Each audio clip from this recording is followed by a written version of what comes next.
Dragon Ball Super episode 101 came and went, and I really enjoyed this episode. This episode was awesome. From start to finish, lots of great action. You got the Pride Troopers, you got Kale and Caulifla, you have Kale specifically learning how to control the Super Saiyan Berserk and get a grip on her power, and that was really cool. You get the fucking Christmas lesbian colored blast. I don't, lesbian's not a color, I don't know, I'm just fucking around, but you get this crazy blast from them. It looks really cool, the music's great, awesome animation. The effects work in this episode is really good. I'll get more into it when I talk about the animation, but I think that was the standout thing about this episode was the beam effects and smoke and stuff like that. But before we get into the technical aspects of the episode in full, there are a couple more standout moments in the episode I want to mention. Number one, Roshi and Tien getting an elimination. First of all, again, effects work on Roshi's lightning attack. Immaculate. Amazing. They looked fantastic. I loved the lightning effects on that attack. It looked great.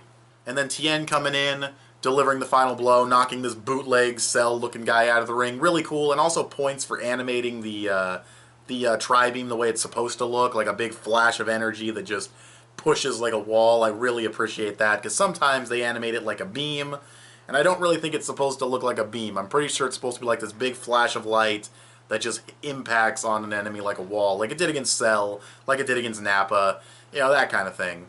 So points to them for doing that. That was pretty awesome. I just gave a thumbs up in an audio review. I don't know what I'm doing. But anyways, what else happened in this episode? We get some cool action between 17 and 18 versus Casserole. He's doing some pretty standard stuff, but the animation's solid. You know, we've seen beam swords in Super a lot lately with Zamasu and Vegito and everything, so it wasn't super impressive to see him use beam swords, but beam swords are always cool, so, you know, why not? And you know, Casserole, he's a cool character. You know, he rescued a cat from a tree, bro. The dude's pure Boy Scout. But what's interesting about that, though, and what I was going to get to in a second, but I guess I'll talk about it now, the god of Universe 11, yeah, it's Universe 11, the Clown God, he says that Casserole has conquered planets. That's an interesting statement. Now, I'm not saying the Pride Troopers are evil. I don't think that's what he meant by that. There's two things I think you could take out. Well, there's three. You could say the Pride Troopers are evil, which I don't think they are. The two options I think that are more believable are that by conquering planets, he means he went to evil planets and conquered them and brought them into the name of good and freed them or whatever. Or conquered planets as in Casserole specifically used to be evil and now he's a good guy. I think that would be interesting, and I think you could do some cool stuff with his character. Now, of course, he gets eliminated at the end of this episode, but I don't think we're going to get only one universe standing at the end of this thing. I really do feel like Zeno is going to bring back at least a few of them, you know what I mean? Like, I don't see this tournament ending, this arc as a whole ending, with all of these characters dead. There's just too much potential.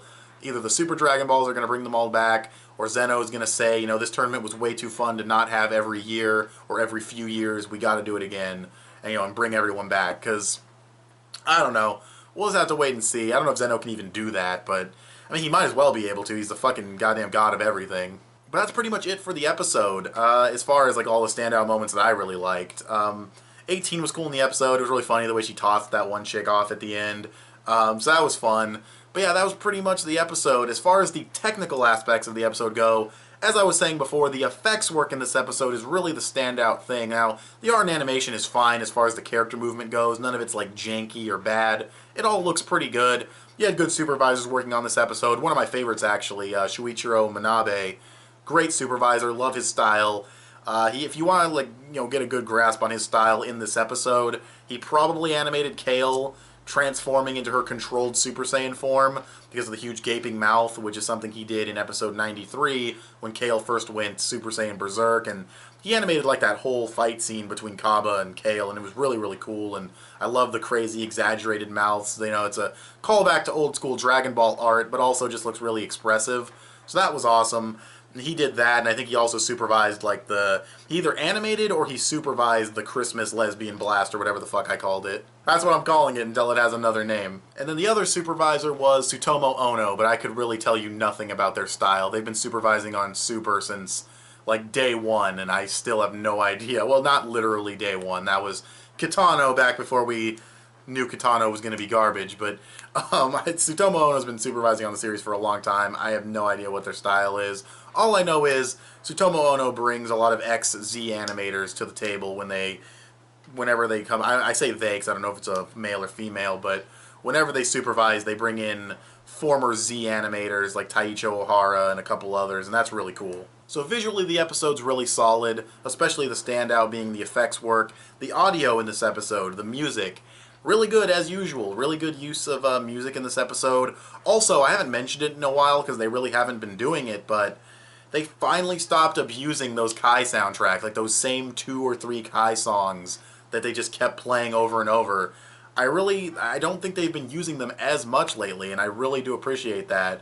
The music variety's been really solid for a while now, and I just really haven't paid attention, I guess. I mean, of course I pay attention to the music, it always sounds good, but I wasn't really thinking about the fact that they haven't been spamming the same songs over and over. Or maybe they have and I just got used to it, I don't know. But either way, they've been doing a good job with the soundtrack. And also, what's worth mentioning is I think we got a new song in this episode. We got this really cool soundtrack when Kale and Caulifla did their Christmas lesbian blast, and it sounded really badass. Yeah, I think that's a new song. I don't remember hearing it before. Maybe we have, I don't know. Either way, really great moment with a really great soundtrack to accompany it.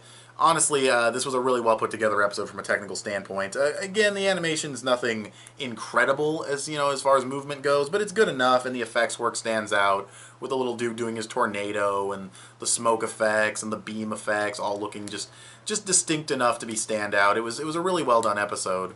Pacing was really solid, and as usual, we got quite a few eliminations in this episode. We got like 5 Pride Troopers eliminated. We got, I think, a dude from Universe 3 when, Tien and Roshi did their thing. And maybe one other guy. Oh yeah, and the Universe 10 guy, the leader of Universe 10, or at least the guy we saw without the hood before. Did he have the hood taken off? He might have, I forget. But either way, we got a few eliminations in the episode, so solid story progression there. I mean, there's really not much else you can talk about with story progression. I guess you could say Kale learning to control her Super Saiyan Berserk. That was really cool. That's another thing, like, Goku is, like, starting to become friends with these Universe 6 Saiyans. Like, they're not friends with each other yet, but they're on better terms than they were before. And I feel like it would be a waste to kill these characters, with Kale learning how to control her power and Caulifla rapidly progressing her Super Saiyan forms. It just seems like a waste to kill off these characters in this tournament. In this arc, excuse me. So, yeah, I don't know. I feel like there's going to be some kind of bringing them back thing at the end, which I think everyone's expecting. At the very least, we know Universe 7's not going to get eliminated, because obviously this is before the end of the series. So even if they did get eliminated, then you'd know for sure that they're going to come back. I don't really have much else to say about this episode. It's really solid from a technical standpoint. It had really cool moments throughout. I'm going to give this episode a solid 9 out of 10. I thought this was a great episode of Dragon Ball Super.